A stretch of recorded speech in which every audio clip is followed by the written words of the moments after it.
Right.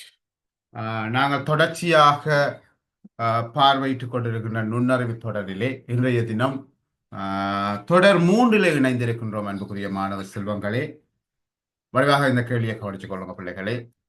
ABC என்பன முறையே அடுத்துள்ள மூன்று ஒற்றை எண்களாகும். வழியாக கவனித்துக் கொள்ளுங்க.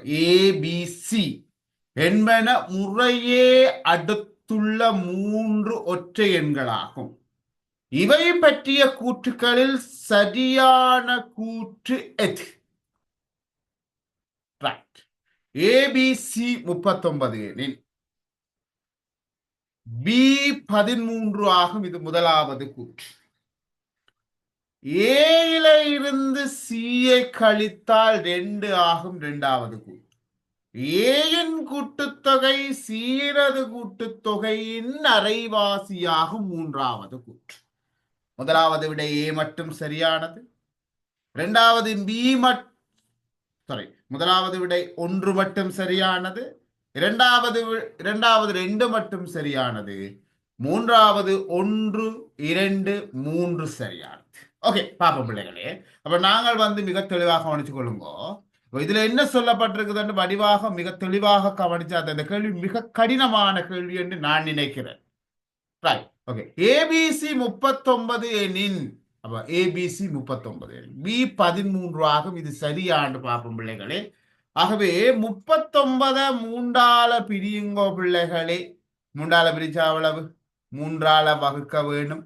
ஒரு முறை ஓர் 3 மிகுதி 0 9க்குள்ள 3 எத்தனை முறை?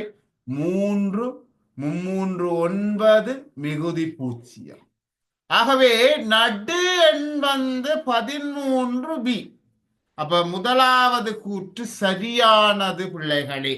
அப்ப எங்களுக்கு நடு எண் சரியும் பிள்ளைகள், அதாவது பி தெரியும் 13 என்று சொல்லி, ஆகவே ஏய பார்க்க வேண்டும். எங்களுக்கு இதை மிக தெளிவாக கவனித்துக் கொள்ளுங்க. 3 அடுத்துள்ள ஒற்றை எண்கள், இதைத்தான் தெளிவாக கவனித்துக் கொள்ளணும் பிள்ளைகளை. 3 அடுத்துள்ள ஒற்றை எண்கள். அப்ப 3 அடுத்துள்ள வேண்டாம். எங்களுக்கு நடு எண் தெரியும் 13. ஆகவே அதுக்கு முன்னுக்கு இருக்கிற இலக்கம் எவ்வளவு? 11. ஆகவே பின்னுக்கு இருக்கிற இலக்கம் சி என்ன? 15. ஆகவே அடுத்துள்ள 3 இலக்கங்களும் 11, 13, 15 ஆகும். இப்ப பாப்ப பிள்ளைகளை, முதலாவது கூற்று சரி. ஏயில இருந்து சிய கழித்தால் 2 ஆகும். ஏயில இருந்து சி போனா 2. உங்களுக்கு 11 இருந்து 15 கழிக்க முடியாது. ஆகவே இந்த கூற்று பிழையான கூற்று. ஏயின் கூட்டுத்தொகை சியின் கூட்டுத்தொகையின் அரைவாசி ஆகும். ஏயின் கூட்டுத்தொகை ஏயின் கூட்டுத்தொகை என்ன பிள்ளைகளை? 11. சியின் கூட்டுத்தொகை அரைவாசியோ இல்லை. ஆகவே இந்த கூற்றும் பிழையானது. ஆகவே இதற்குரிய விடை என்ன பிள்ளைகளே? இதற்குரிய விடை முதலாவது மட்டும், அதாவது 1 மட்டும் சரியானது. அப்ப உங்களுக்கு இந்த வினா விளங்கி இருக்கும் என்று நான் நினைக்கிறேன். சரிதான பிள்ளைகளே? அப்ப நாங்கள் என்ன அடுத்த வினாவில சந்தித்துக் கொள்ளுவோம். அதே நேரம் பிள்ளைகளே, எங்களுடைய சூப்பர் டாக்கெட் என்ற தரம் 5க்குரிய மாதிரி வினாத்தாள் வகுப்புகள் நடைபெற்றுக் கொண்டிருக்கின்றது.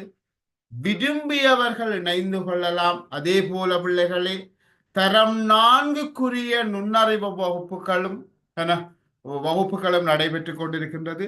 நீங்கள் விரும்பியவர்கள் இணைந்து கொள்ள முடியும். இதிலே காணப்படுகின்ற தொலைபேசி இலக்கத்துக்கு தொடர்பு கொண்டு.